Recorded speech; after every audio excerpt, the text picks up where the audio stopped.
রথের মেলা থেকে বোনকে এবার দুজন টানতে টানতে নিয়ে যাবে। আজকে এটা না দেখলে হয়তো ওকে কোনোদিন খুঁজেই পেতাম না। কেন এই কথাটা বলছি, চলো প্রথম থেকে ভিডিওটা শুরু করা যাক। হ্যালো এভরিওয়ান, তোমরা সবাই কেমন আছো? আমি অনেকদিন পর আবার চলে এসেছি একটা ভিডিও নিয়ে। আজকে বুনু, বড় মামা, বড় মামি আমরা সবাই মিলে চলে যাচ্ছিলাম রথের মেলা দেখতে বেথুয়াতে। আর আজকে দেখো আমার লুকটা এরকম কেমন লাগছে তোমরা অবশ্যই কমেন্টে জানিও। আর আমরা যেতে যেতে না অনেক ছোট ছোট রথ দেখতে পেয়েছিলাম, সেগুলোর একটু ভিডিও করে নিয়েছিলাম। তারপর আমরা মেন চলে গেছিলাম বেথুয়ার বড় রথ দেখতে। আর গিয়ে আমাদের কপালটা খুব ভালো ছিল, রথ এখনো বেরোয়নি, সবে প্রস্তুতি নেওয়া হচ্ছে রথ বেরোনোর। গিয়ে মামি প্রথমে চিনি কলা দিয়ে দিচ্ছিল, তারপর এখানে আমি একটু জগন্নাথ দেবের দর্শন করে নিলাম, তোমাদেরও করিয়ে দিলাম।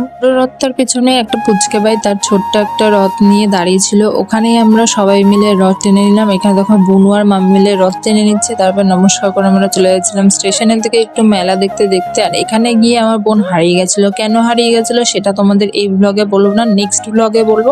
তার জন্য চ্যানেলটাকে সাবস্ক্রাইব করে রাখো। আজকের মতন টাটা।